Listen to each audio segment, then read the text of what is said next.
Ayan po guys, magluto po tayo ng alugbati po ba ito? Yung ito. Ayan. Gusto ko pong dagdagan ng ito yung kasi palagi na lang karne. So ito ang gusto kong ihalo. Itong peles. Peles po dito sa Thailand ito guys. So, ko pong ihalo ito. So, ang gawain ko, ilalaga ko po muna itong peles para maluto. Sa kapag igigisa ko po muna yung gulay. Saka ko po ilagay yung ito, pagka maluto na yung gulay, saka ko po uli ilagay itong peles. Pero ipapakuluan ko po muna guys. Para maluto itong peles. Ito po ang gawin natin pagka hindi po maano yung mga anak natin sa gulay. Para makain po nila ang gulay. Anak ko kasi maano sa gulay. Hindi niya gusto ang gulay. Nakailang araw na po kami diretso kasi ng karne. Parang hindi ako yung lakas ko. Kaya sabi ko dun sa kasama namin niya, sa asawa ko, maggulay po tayo. Itong anak ko, umasim ang mukha nung nakita niya yung lininisan ko yan. Yung gulay na yan. Kaya sabi ko, sige, dagdagan natin ng kasi yung tatay niya bumili ng peles kahapon, 2 balot. Sabi ko, sige, dagdagan natin ng peles. Yung kagaya ng ginawa ko sa Chinese pechay dati. Ayan po yung peles guys. May 2 balot. Ayan, ayan po yung mga karne. Nakakaano kasi yung karne. Ayan, may kangkong din. Kaya sabi ko sa asawa ko, dagdagan na lang namin ng yung peles. Ayan. Tapos mamaya, durugin natin tong mga siling ito. Ganito lang po ang ginagawa ko sa dahil hindi po ako marunong magluto ng pagkain nila. Iba kasi yung mga hindi ko alam lutuin.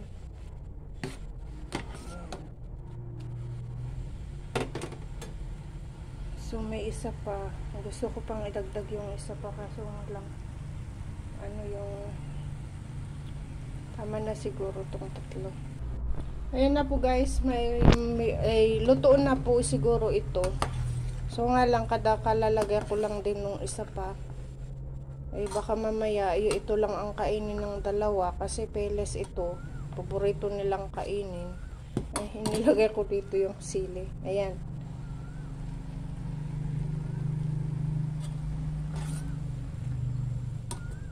So, ayan na po.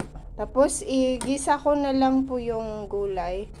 Pagkaluto po ng gulay, ayan, ihahalo ko na po itong peles. Wala po dito kasi, mas masarap sana kung yung pansit canton guys.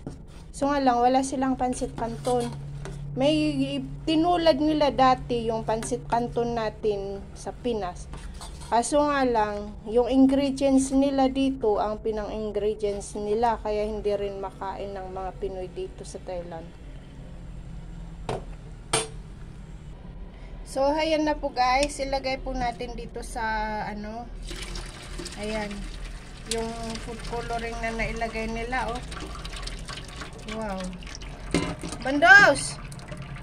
Pakita ko sa anak ko tong food coloring. You come and see the color of the water.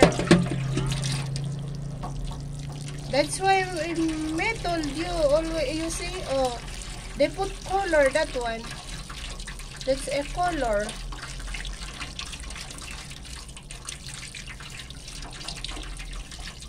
Ang hilig-hilig nila netong kainin. Kaya sabi ko sa kanila, ayaw kong kainin. Bakit daw?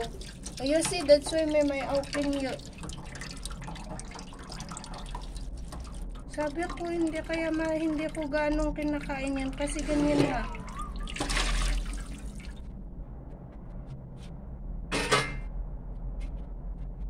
So, here we are.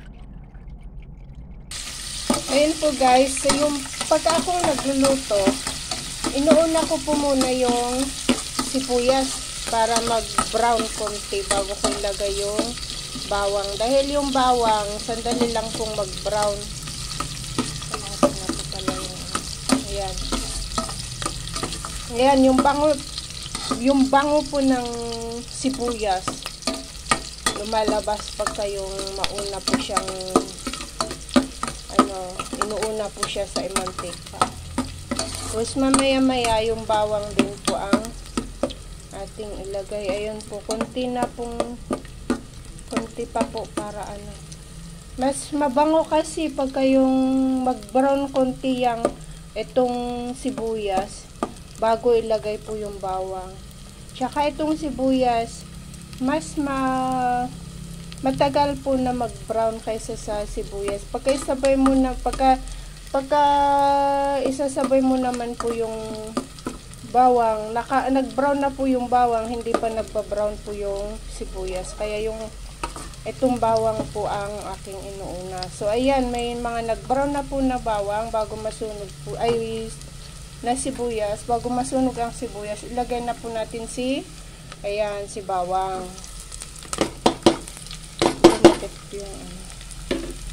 Ayan po. Kontiyan lang po natin yung apoy.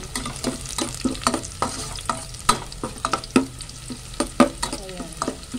Mas mabango po kasi ang linuluto pagka ganito pong medyo mag-brown yung sibuyas. Ayan. So, ayan na din yung bango ng bawang. Mas mabango po yung pagka yung maghalo na yung bango ng bawang sa sibuyas. Ito. Pong higupin yung ayan na din po, nag-brown na din po yung bawang. So ilalagay na po natin yung ating gulay. Ayan. So maliit po kasi itong namin.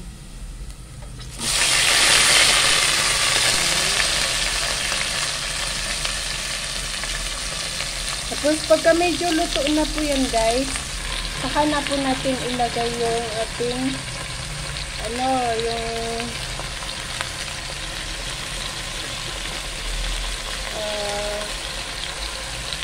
ayan, peles. So, ayan, halo po natin konti. So, ayan na po, lagyan po natin ng pampalasa. Ayan po yung betsin natin. Tapos, yung powder po na Knorr. Ayan. Tansya-tansya lang po guys. Tapos, konting asukal. Kasi, pagkain po nila dito ay palaging may asukal.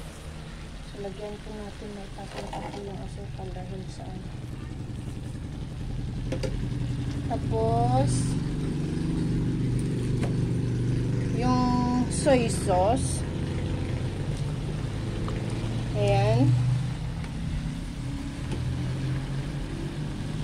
Tapos maya-maya po tong oyster sauce guys. So ayan na po, medyo na yung so lagay natin yung oyster sauce. Medyo bumaba na yung gulay. Ayan, oyster sauce po ito guys. Ayan na lang. Tapos ayan.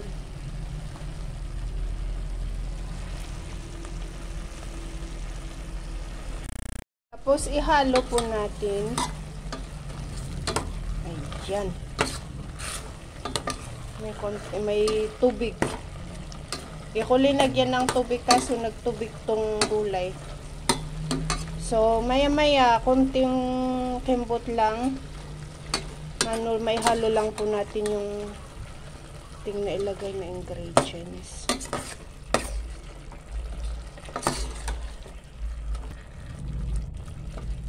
So, ayan, ready to put na po yung ating pellets, guys. Doon na pala yung ano ng camera ko. Okay po, guys. So, okay na siguro ito, guys. Lagay na po natin yung aking itong pellets po. May tubig eh. Ayan oh. Pero okay lang ba? Sakaling mag-ano tong pellets. Makukuha ng pellets. Masisip-sip niya yung tubig ng gulay. Ganun lang po, guys. Sana makain itong anak ko. Paborito naman niya yung pellets eh. Kahit hindi nakakain. Kahit everyday itong pellets sa kanya. So nga lang, iniiwas ko kasi nga po yung ingredients ng itong pellets. Kaya matagal na hindi kami nakabili po ng pellets, guys. Pinapagalitan ko yung tatay. Kasi sandali lang po kasi ito eh. Bubuhusan lang po nila ng mainit na tubig. Yung pellets nila dito, luto na. Pwede na nilang kainin. Tubig lang magpainom. Magpakulo sila ng tubig. Tapos ayun na. Ibubuhos nila. Ayan na. Ano na yung tubig.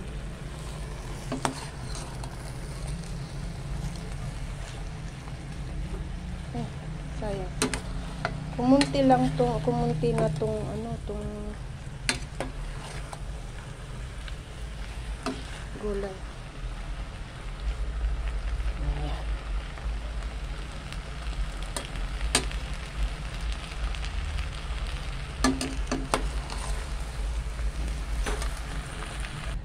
So, ayan na po yung ating sili. Linagay ko na po, guys. Nagtanggal ako ng pagkain ng anak ko. Tapos, ayan. Hindi po ba, guys? Hina kasi sobra yung apoy, kaya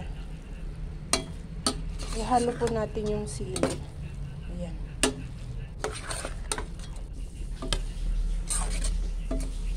Baka naman ano yung ating pellets. Ganito po ang gawin niyo, guys, pagka ang anak niyo po ay mahina sa gulay. Ayaw niyang kumain ng gulay.